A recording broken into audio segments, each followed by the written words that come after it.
စမ်းကြဲကဘာ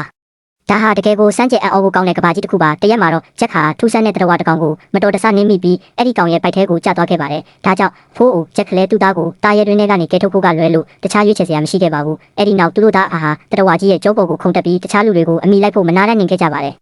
တစ်ချိန်တည်းမှာပဲဒန်နီဟာသူ့အဖေကိုလိုက်ရှာဖို့အတွက်မော်တော်ယာဉ်တစ်စီးကိုတိတ်တဆိတ်ခိုးမောင်းလာခဲ့ပါတယ်။လန်ခီတစ်လျှောက်မှာအံ့ဩမြင်သက်စရာမြင်ကွင်းပေါင်းများစွာကိုသူမြင်တွေ့ခဲ့ရပေမဲ့မကြခင်မှာပဲကြီးမားလာတဲ့ကမ်းပါးရံကြီးတစ်ခုကသူ့လမ်းကိုပိတ်ဆို့လိုက်ပါတော့တယ်။ကားရက်ထားတဲ့နေရာမှာတင်မဲ့စက်ကူလိုပါလာတဲ့တရဝတစ်ကောင်ဟာရုတ်တရက်ပြန်တက်သွားခဲ့ပါတယ်။အဲ့ဒီအချိန်ကြောင့်ဒန်နီဟာဟန်ချက်ပြက်ပြီးကောင်းကင်ဘော်ကနေပြုတ်ကျသွားခဲ့ရပါတယ်။ကံကောင်းကျင်တော့အောက်ခြေချိုင်ဝမ်းထဲမှာပေါက်ရောက်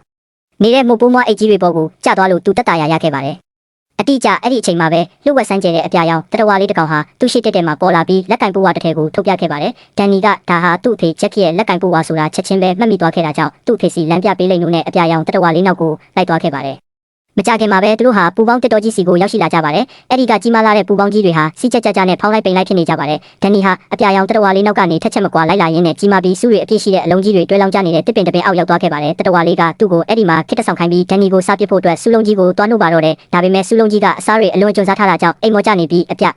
အာရောင်တရဝါလေးကိုလုံးဝဂယုမဆိုင်ခဲ့ပါဘူး။အပြာရောင်တရဝါလေးလက်ကြည့်လိုက်တဲ့အခါမှာတော့ဒန်နီဟာပြက်ကျနေတဲ့အာကာတက်ရင်စီကိုထွက်ပြေးသွားတာကိုတွေ့လိုက်ရပါတယ်။အဲ့ဒီရင်ပေါ်ကတက်တာတွေထဲမှာတော့ဒန်နီအိမ်ကနေယူလာခဲ့တဲ့လျှက်စစ်တီးတွေပြည့်နေနေတာပါ။ဒန်နီကအဲ့ဒီအတီးတွေကိုလိုက်လံကောက်ယူနေတော့အပြာရောင်တရဝါလေးကသူ့ကိုဖမ်းဖို့လက်လန်းလိုက်တဲ့အခါလျှက်စစ်တီးတစ်လုံးနဲ့ထိပြီးတက်လိုက်သွားခဲ့ပါတယ်။သူ့ရဲ့လက်မောင်းဟာလည်းချက်ချင်းပဲမြည်တူးသွားခဲ့ရပါတယ်။ဒါကိုမြင်လိုက်ရတဲ့ဒန်နီဟာသူ့စီအမြန်ပြေးသွားပြီးဒန်ယာကိုပတိစီပေးခဲ့ပါတယ်။ဒန်နီဟာလူဆိုးမဟုတ်မှန်းသိသွားတဲ့အခါမှာတော့သူတို့နှစ်ယောက်ဟာချက်ချင်းပဲတငယ်ချင်းတွေဖြစ်သွားကြပါတော့တယ်။အဲ့ဒီအချိန်မှာပဲစူးလုံးကြီးတွေဟာရုတ်တရက်နိုးလာပြီးဒန်နီကိုဝါမျိုးဖို့အတွက်ရင်းတို့ရဲ့နှမောင်းတွေကိုပြစ်လွတ်လိုက်ကြပါတယ်။အပြာရောင်တရဝါလေးကဒန်နီထွက်ပြေးဖို့အချိန်ရအောင်ကြားကနေအလောတကြီးဝင်နှားပေးခဲ့ပါတယ်။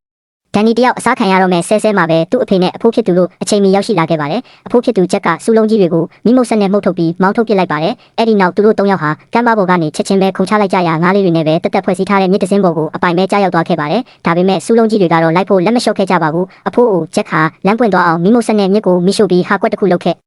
ရပါတယ်ဒါပေမဲ့နောက်တစ်စက္ကန့်မှတင်မြစ်ကချက်ချင်းပြန်လဲဆူဆီးသွားပြီးစူးလုံးကြီးတွေဟာသူတို့နောက်ကိုထက်ချက်မကွာပြန်လိုက်လာပြန်ပါတယ်အရေးကြုံနေတဲ့အဲ့ဒီအချိန်မှာပဲဂျက်ကီရဲ့တငယ်ချင်းတွေဟာအာကာသယာဉ်နဲ့ရောက်ရှိလာပါတယ်။ဒါပေမဲ့စူးလုံးကြီးတွေကအရေးအတွက်များလွန်းလာကြောင်းသူတို့ဟာမကြခင်မှာပဲဝိုင်းရံပိတ်ဆို့ခြင်းကိုခံလိုက်ရပါတယ်။အဲ့ဒီအချိန်မှာအပြာရောင်တရဝါလေးကဒန်နီကိုလျှက်စစ်တီးတွေနဲ့တိုက်ခိုက်ဖို့အချက်ပြခဲ့ပါတယ်။ဒန်နီလည်းအဲ့ဒီအတိုင်းလှုပ်ဆောင်ခဲ့ရတကယ်ကိုထိရောက်မှုရှိခဲ့ပြီးတားရဲကြီးတွေဟာလုံးဝမလှုပ်ရှားနိုင်ပဲလေးဖြတ်တယ်လို့ဖြစ်သွားကြပါတယ်။ဒီအခွင့်အရေးကိုအရယူပြီးသူတို့အဖွဲ့ဟာလျှက်စစ်တီးမြစ်တွေနဲ့အတူနောက်ဆုံးမှာတော့လွတ်မြောက်သွားနိုင်ခဲ့ပါတယ်။လျှက်စစ်တီးမြစ်တွေဟာအရင်ကထက်ပိုမိုညှိုးနှွမ်းသွားခဲ့ပြီးနောက်သူတို့ဟာလူအင်အားပြန်စုပြီးမတိနားမလဲသေးတဲ့နေမြေအစုံအစထိဆက်လက်ချီတက်ခဲ့ကြပါတယ်။လန်ခီတစ်လျှောက်မှာတော့သူတို့ဟာရင်သက်ရှုမောခွဲကောင်းလောက်အောင်လှပတဲ့မြင်ကွင်းပေါင်းများစွာကိုမမျှော်လင့်ပဲကြုံတွေ့ခဲ့ရပါတယ်။ကောင်းကင်ယံမှာနှလုံးသားပုံတံပွင့်ချက်လေးတွေဟာလေထဲကိုလွတ်တင်ထားတဲ့ထိုးလင်းတောက်ပနေတဲ့မိဘုံပြန်ထောင်ပေါင်းများစွာလူမျိုးပြန်ဝဲနေကြပါတယ်။ဒါတင်မကသေးပဲဆေးရောင်စုံငါးပုံတံတိမ်တိုက်ကြီးတွေကလည်းချက်ကိုခင်မင်ရင်းနှီးစွာနဲ့လမ်းပြီးနှုတ်ဆက်နေကြပါသေးတယ်။တိုးတော်လဲအနေရဲ့ဆိုးကြီးတစ်ခုကသူတို့စီကိုတဖြည်းဖြည်းချင်းကပ်လာနေပြီဆိုတာကိုတော့သူတို့လုံးဝမသိရှိခဲ့ကြပါဘူး